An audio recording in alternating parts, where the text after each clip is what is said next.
এই নিরহংকার নেতার জন্য দোয়া চাচ্ছি আজ। আমিরে জামাত ডক্টর শফিকুর রহমান সাহেবের আগামীকাল রোজ শনিবার বাইপাস সার্জারি, যার হাতে পড়ে আছে বাংলাদেশের প্রতিটা মানুষের ভবিষ্যৎ এবং অন্ধকার পেলে আলোর দিশা বড্ড বেশি প্রয়োজন আজ মুসলিম উম্মার জন্য, দেশের প্রতিটা মানুষের জন্য।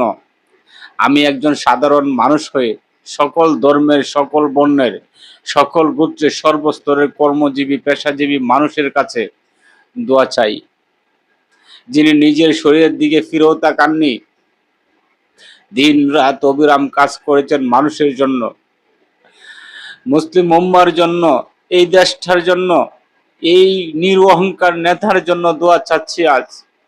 হে আল্লাহ, হে রহমান, হে রহিম, এই গাফরুর রহিম, তুমি তো চাইলেই সব পারো, তুমি তো বিশ্ব জাহানের মালিক।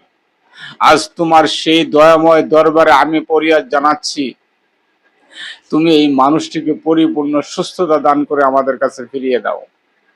দেশের প্রতিটা মানুষ, প্রতিটা বিশ্বাসের আরো শক্তিশালী নেতৃত্ব দিয়ে ফিরিয়ে দাও।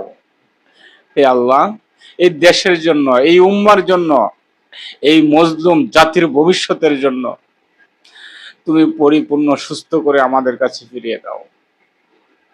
আমিন।